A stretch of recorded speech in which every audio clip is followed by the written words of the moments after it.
Good morning guys, good morning. Welcome to my video. Simple instruction lang o tutorial regarding sa CTE MC7010 5G outdoor Wi-Fi. So ito guys, papakita ko sa inyo yung simpleng installation lang ng CTE MC7010 outdoor.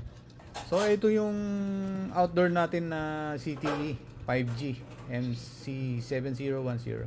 So ito yung lagay na SIM card niya dito. Dito guys sa yan lagay SIM card diyan.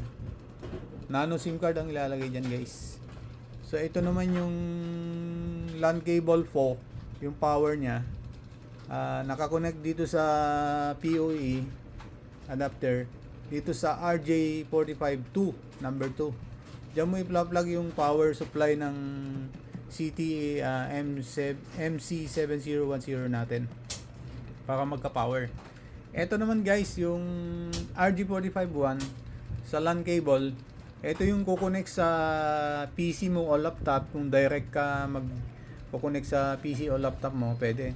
Pero kung gusto mo i-share sa buong bahay, kailan mayroon kang Wi-Fi router extender, yung Wi-Fi router na nabibili sa online. Pwede mo gamitin 'yon. Most especially yung Wi-Fi 6 na gamitin mo para mabilis. So doon niya ibabato yung internet doon sa Wi-Fi router mo, papunta sa sa mga cellphone, mga laptop ganun, kung saan ko-connect ng Wi-Fi.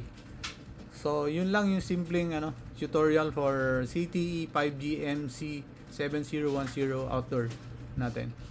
Yun guys, thanks for watching to my short video, tutorial for MC7010 CTE outdoor Wi-Fi. So yun muna guys, thanks for watching. Bye for now, God bless.